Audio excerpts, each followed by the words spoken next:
Madan Stadium Polo kasih sajan kala Sawa jam dah ke jingrisa ki pat ba hadin ba ka NorthEast United FC kala yo ban pynliem syndon haduh sago lanon ya ke East Bengal ha ka jeng kun ka ba haduh jong ke Indian Super League ka long henne ke janmin Madan Stadium Polo Shillong dah ka ni ka jing jam ka NorthEast minta kala don ha kedan ka balai ha kami ya ken point dah ki lai pra point bat ka ni kala penti kenaru yaka bandrung syaka playoff lani ka kelai kun ban ya kini pan ban ra ya kana amladu minta ka samai wala ka jia kun ha ka kala stem ka long ka ba maria biang bor ba henry day andala poi ka kalamin ba ka jingi ne kai kala zdang man kala ha ka ba ki rangi ne kai ka NorthEast kila zdang ban kham so thu ka rukom kawang bor kani ka jia kun ka ba apusa bat ba khadu jong ka NorthEast United ha kani ka samai ba minta ka kenti ka pensa kan ma ru ya ki pa i football jong ka than shate la mingi jong ka ri kham tam jong ki pai ba Meghalaya namar ha ka sin ka baning kong e kila yo pan sakhi ha jaka la jong ya ka jingine kai ha ka ISL na ki southly ki gol jong ka NorthEast ha ka ni ka sngi haduh arteli la yo ban thap da klur thap gol bakan sai tam ka kan hun u Aladdin Ajaria kadba ya ki argo ki weipan da yo ban thap da u Nestor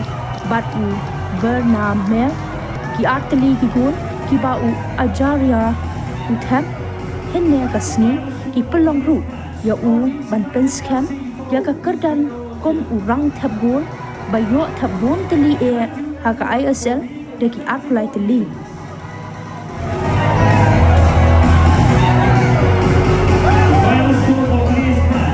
East United FC 4, East Bengal 0. Thank you everyone for being a fantastic audience.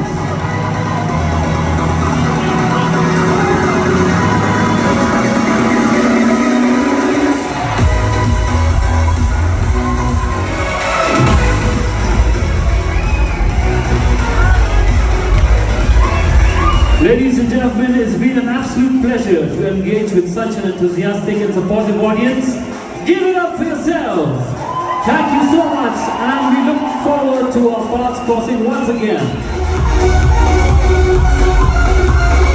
Yes, sports fans, let's take out your mobile phones,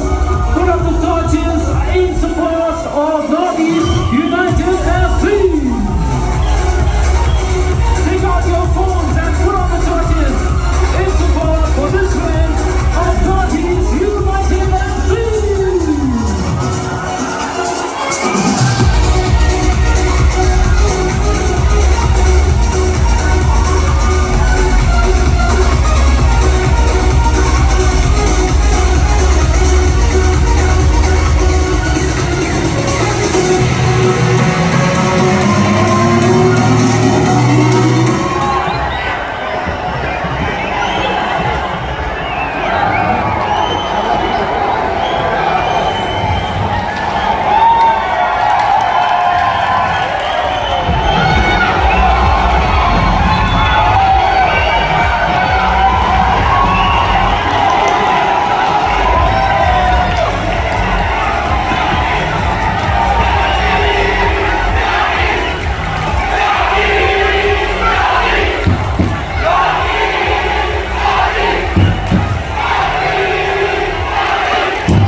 Ladies and gentlemen, put your hands together for Juan Pedro Vinali.